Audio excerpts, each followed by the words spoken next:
Ready? Ready. Now? Soon. Do the scientists really know? Will it happen today? Will it? Look, see for yourself. The children pressed to each other like so many roses, so many weeds intermixed, peering out for a look at the hidden sun. It rained. It had been raining for 7 years, thousands upon thousands of days, compounded and filled from one end to the other with rain, with the drum and gush of water, with the sweet crystal fall of showers, and the concussion of storms so heavy they were tidal waves come over the islands. 1,000 forests had been crushed under the rain and grown up 1,000 times to be crushed again. And this was the way of life forever on the planet Venus, and this was the schoolroom of the children of the rocket men and women who had come to a raining world to set up civilization and live out their lives. It's stopping! Yes! Margot stood apart from them, from these children who could never remember a time when there wasn't rain and rain and rain. They were all 9 years old, and if there had been a day 7 years ago when the sun came out for an hour and showed its face to the stunned world, they could not recall. Sometimes at night she heard them stir in remembrance, and she knew they were dreaming and remembering gold or a yellow crayon or a coin large enough to buy the world with. She knew that they thought they remembered a warmness, like a blushing in the face, in the body, and in the arms and legs and trembling hands. But then they always awoke to the tatting drums, the endless shaking down of clear bead necklaces up on the roof, the walk, the gardens, the forest, and their dreams were gone. All day yesterday they had read in class about the sun, about how like a lemon it was, and how hot, and they had written small stories or essays or poems about it. I think the sun is a flower that blooms for just 1 hour. That was Margot's poem, read in a quiet voice in the still classroom while the rain was falling outside. You didn't write that, protested one of the boys. I did, said Margot. I did. William, said the teacher. But that was yesterday. Now the rain was slackening and the children were crushed to the great thick windows. Where's teacher? She'll be back. She better hurry, we'll miss it. They turned on themselves like a feverish wheel, all tumbling spokes. Margot stood alone. She was a very frail girl who looked as if she had been lost in the rain for years, and the rain had washed out the blue from her eyes and the red from her mouth and the yellow from her hair. She was an old photograph dusted from an album, whitened away, and if she spoke at all, her voice would be a ghost. Now she stood, separate, staring at the rain and the loud, wet world beyond the huge glass. What are you looking at? Said William. Margot said nothing. Speak when you're spoken to. He gave her a shove, but she did not move. Rather, she let herself be moved only by him and nothing else. They edged away from her. They would not look at her.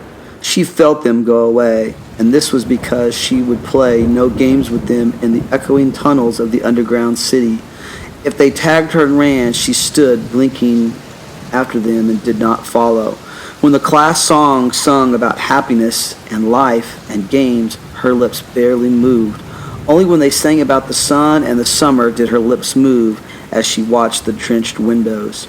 And then, of course, the biggest crime of all was that she had come here only 5 years ago from Earth, and she remembered the sun and the way the sun was and the sky was when she was 4 in Ohio. And they had been on Venus all their lives, and they had been only 2 years old when the last sun came out, and had long since forgotten the color and heat of it and the way that it really was. But Margot remembered. It's like a penny, she said once, eyes closed. No, it's not, the children cried. It's like a fire, she said, in a stove. "Nah, you're lying. You don't remember," cried the children. But she remembered and stood quietly apart from all of them and watched the pattering windows. And once, a month ago, she had refused to shower in the school showers, had clutched her hands to her ears and over her head, screaming the water mustn't touch her head. So after that, dimly, she sensed it. She was different, and they knew her difference and kept away. There was talk that her father and mother were taking her back to Earth next year. It seemed vital to her that they do so, though it would mean a loss of thousands of dollars to her family. And so the children hated her for all these reasons of big and little consequence. They hated her pale snow face, her waiting silence, her thinness, and her possible future. "Go away!" The boy gave her another push. "What are you waiting for?" Then, for the first time, she turned and looked at him. And what she was waiting for was in her eyes. "Well, don't wait around here," cried the boy savagely. "You won't see nothing." Her lips moved. "Nothing," he cried. "It was all a joke, wasn't it?" He turned to the other children. "Nothing happens today, is it?" They all blinked at him and then, understanding, laughed and shook their heads. "Yeah, nothing. "Oh, but," Margaret whispered, her eyes helpless, "but this is the day the scientists predict. They say they know the sun." "Ah, it's a joke," said the boy and seized her roughly. "Hey, everyone, let's put her in the closet before teacher comes." "No," said Margot, falling back. They surged about her and caught her up and bore her, protesting and then pleading and then crying, back into a tunnel, a room, a closet, where they slammed and locked the door. They stood looking at the door, and they saw it tremble from her beating and throwing herself against it. They heard her muffled cries. Then, smiling, they turned and went out, back down to the tunnel just as the teacher arrived. "Ready, children?" She glanced at her watch. "Yes," said everyone. "Are we all here?" "Yes." The rain slackened still more. They crowded to the huge door. The rain stopped. It was as if in the midst of a film concerning an avalanche, a tornado, a hurricane, a volcanic eruption, something had first gone wrong with the sound apparatus, thus muffling and finally cutting off all noise, all the blast and repercussions and thunders, and then secondly, ripped the film from the projector and inserted in its place a peaceful tropical slide which did not move or tremor. The world ground to a standstill. The silence was so immense and unbelievable that you felt that your ears had been stuffed or you had lost your hearing altogether. The children put their hands to their ears. They stood apart. The door slid back, and the smell of the silent, waiting world came into them. The sun came out. It was the color of flaming bronze, and it was very large, and the sky around it was blazing blue tile color, and the jungle burned with sunlight as the children, released from their spell, rushed out, yelling into the summertime. "Now don't go too far," yelled the teacher after them. "You've only got an hour, you know. You wouldn't want to get caught out." But they were running and turning their faces up to the sky and feeling the sun on their cheeks like a warm iron, and they were taking off their jackets and letting the sun burn their arms. "Oh, it's better than the sun lamps, isn't it? Oh, much, much better." They stopped running and stood in the great jungle that covered Venus, that grew and never stopped growing, tumultuously. Even as you watched it, it was a nest of octopuses clustering up the great arms of flesh-like weed, wavering, flowering in this brief spring. It was the color of rubber and ash, this jungle, from the many years without sun. It was the color of stones and white cheeses and ink. The children lay out, laughing in the jungle on the jungle mattress. and heard it sigh and squeak under them, resilient and alive. They ran among the trees. They slipped and fell, and they pushed each other. They played hide and seek and tag, but most of all, they squinted at the sun until tears ran down their faces. They put their hands upon that yellowness and that amazing blueness, and they breathed of the fresh air and listened to the silence which suspended them in a blessed sea of no sound and no motion. They looked at everything and savored everything. Then, wildly, like animals escaped from caves, they ran in shouting circles. They ran for an hour and did not stop running. And then, in the midst of their running, one of the girls wailed. Everyone stopped. The girl, standing in the open, held out her hand.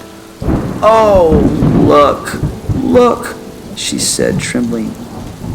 They came slowly to look at her open palm. In the center of it, cupped and huge, was a single raindrop. She began to cry, looking at it. They glanced quickly at the sky. Oh. A few cold drops fell on their noses and their cheeks and their mouths. The sun faded behind a stir of mist. A wind blew cold around them. They turned and started to walk back toward the underground house, their hands at their sides, their smiles vanishing away. A boom of thunder startled them, and like leaves before a new hurricane, they tumbled upon each other and ran. Lightning struck 10 miles away, 5 miles away, a mile, half a mile. The sky darkened into midnight in a flash. They stood in the doorway of the underground for a moment until it was raining hard.